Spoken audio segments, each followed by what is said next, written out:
Hello students. New topic है pie charts and divided bar graphs. Right. कि pie charts क्या होते हैं और डिवाइडेड बार ग्राफ। बेसिकली मैं आपको बताता चलूं कि ये हम पढ़ रहे हैं स्टैट्स स्टैट्स पढ़ रहे हैं, स्टैटिस्टिक्स के ये टॉपिक्स हैं। पाई चार्ट और डिवाइडेड बार ग्राफ।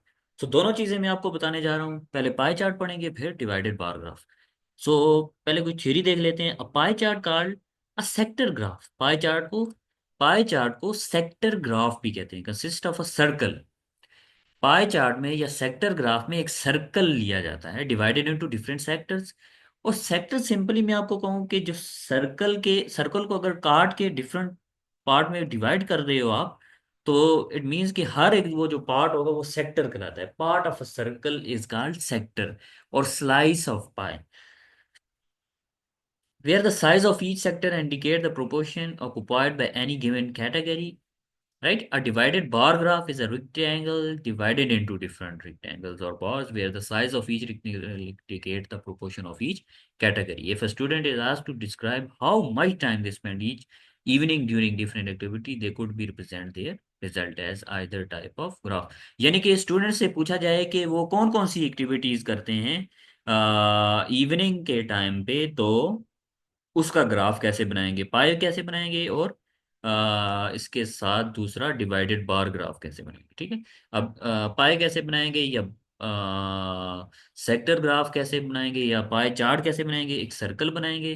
अब जो ज़्यादातर स्टूडेंट हैं वो क्या कर रहे हैं, होमवर्क कर रहे हैं। फिर टीवी जो है, टीवी भी देख रहे हैं। काफ़ी ज़्यादा स्टूडेंट टीवी देख रहे हैं। सो टीवी का जो पार्ट है उसको रेड से शो किया गया है, स्पोर्ट को ब्लू से, और इंटरनेट जो यूज़ कर रहे हैं वो पिंक से। ये देखो, इस सर्कल के थ्रू हमने ये ये शो कर दिया है कि स्टूडेंट क्या क्या कर रहे हैं। ठीक है।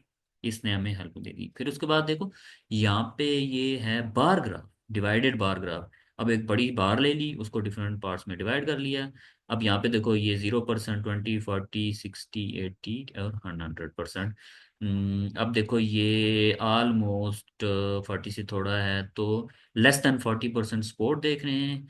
अब यहाँ लेट्स सपोज ये अगर 38 to 62% तक जो है टीवी का प्रोपोर्शन है, और 62 to 80 जो है होमवर्क का प्रोपोर्शन है। सॉरी, 80 नहीं, 80 to 90 होमवर्क है, और 90 to 100 यानी 10% सिर्फ क्या कर रहे हैं, इंटरनेट कर रहे हैं। और यहाँ पे देखो, इसने बॉटम पे ये चीज़ शो भी कर दी है कि ब्लू स्पोर्ट है, रेड टीवी है,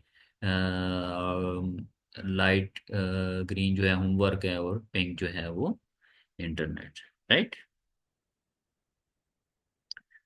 और ये फर्दर नीचे इसने कुछ एग्जांपल्स दी हैं। रानिया जो है वो इंटरनेट को ज़्यादा टाइम दे रही है। क्रिस्टीना जो है वो टीवी को ज़्यादा टाइम दे रही है, और आर्फ जो है वो स्पोर्ट को ज़्यादा टाइम दे रहा है। सो होप ये चीज़ आपको समझ आ गई होगी कि पाई चार्ट क्या है और डिवाइडेड बार ग्राफ।